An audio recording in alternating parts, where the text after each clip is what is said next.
guys, it's Simone. Welcome back to my channel. So today in this video, I'm going to be doing a cake video. Obviously, as you guys see, it's a salted caramel cake. My first time trying this. If you look on the bottom of the screen, this is where you'll see all the ingredients and the amounts that I'm using. So lately when I bake, I like to do everything by the gram because I feel like it's much more accurate. When I do everything by cups and other types of measurement, I just feel like my cake comes out completely wrong or just it's a complete fail.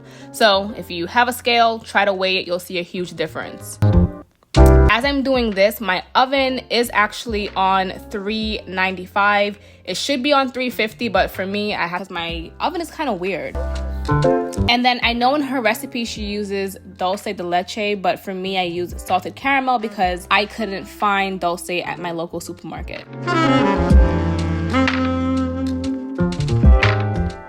Then I ran out of caramel. So when you go to the supermarket, make sure you have 2 jars before you get started. I'm gonna be using my KitchenAid mixer. You can use a handheld mixer or whatever you have. You can mix it by spoon, but this is what I like to use because it's a little bit easier. So I mixed all the dry ingredients together, and then I'm gonna be mixing all the wet ingredients together. Please make sure that everything is at room temperature because if it's not, that will affect how it rises and how the cake falls. Now you want to mix it until it's fluffy. Do not overbeat your cake. I forgot why you shouldn't do this, but I just know you shouldn't. And you'll see a difference if you bake cakes very often between overbeating it and underbeating it. So make sure you're doing it at a good amount, maybe between 2 to 3 minutes.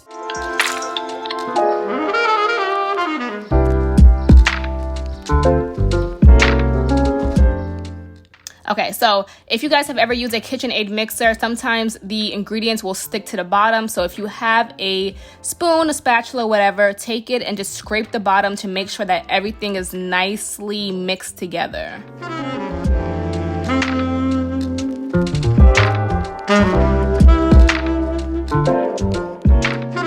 This is how it looks inside. It should be a brownish type of color. And then I'm mixing the other wet ingredients in little by little. Now it's time to add all the dry ingredients. You can do this spoonful, you can do this cupful, you can do it a little bit at a time. Do what's best for you. You just don't want it to like fly everywhere. If it flies everywhere, you're gonna make a huge mess. So I have these 6-inch pans from Amazon. They're my favorite.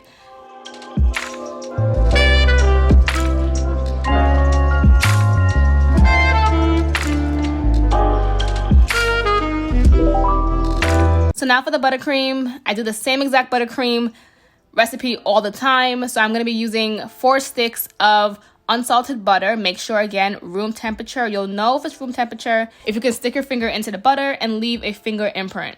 And then I like to put a half of a cream cheese into the frosting just because I feel like it balances the sweetness. You can put a whole 8 ounces of cream cheese, but I put only 4 ounces.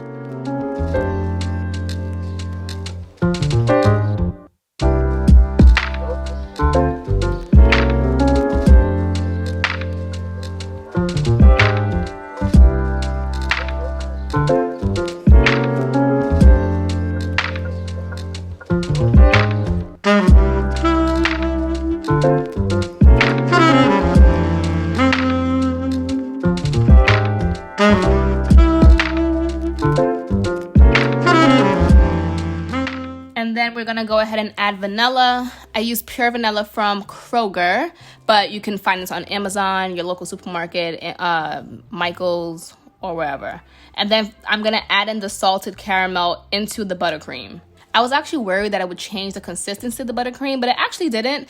This is probably one of the most flavorful cakes I've ever made because I always just do vanilla. Oh wait, this color that I added into the cake scared the crap out of me because it turned the icing red. So from there on out, I had to keep on playing with other browns to turn it back into a light brown. Make sure it's a gel color that you're using for your icing because if not, it can turn your icing a whole different color that you didn't even expect. Now it's time to stack the cake. Now these cake drums, I got it from Amazon and I'm gonna be using icing on the bottom of the cake drum. And this is gonna be like your glue technically. Put icing in your piping bag and go ahead and put the icing all over over this layer.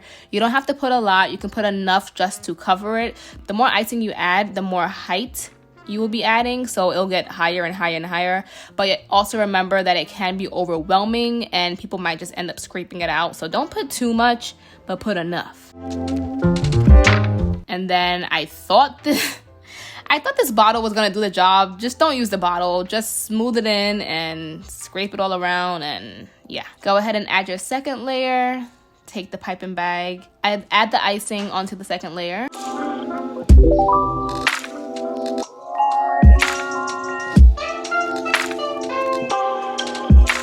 And then I'm so mad because I didn't realize that my cake was low-key slanted. So I was like, damn it.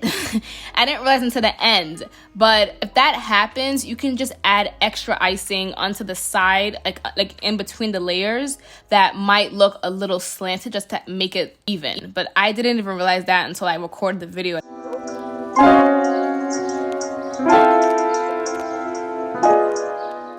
And then I'm just gonna be using these tools, just smoothing it. Now for the crumb coat, which I believe is a very important coat, you put this on the cake because you want to kind of seal in all the crumbs so that when you do your final layer, there are no crumbs in the cake and it's nice, smooth, and makes life even easier. So I do a crumb coat. I put the cake in the fridge for about 20 to 30 minutes on the coldest temperature, and then I take it out and add my last layer, which is what I'm doing right now.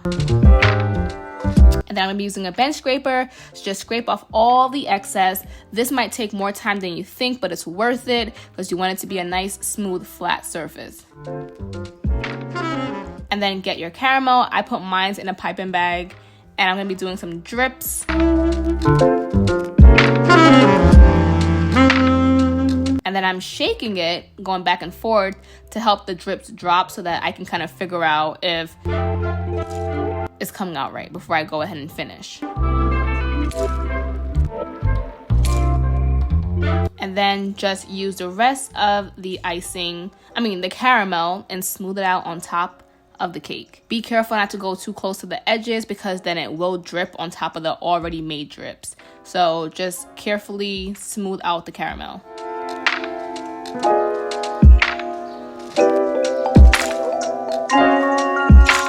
And then I have some extra buttercream, so I'm gonna just be doing these little swirls going all the way around the cake. Again, make sure your cake is leveled because now that I'm editing this, I hate seeing the unevenness. So if you're anal like me, you will definitely pick up on it quick and fix it. But thanks for watching this video, guys.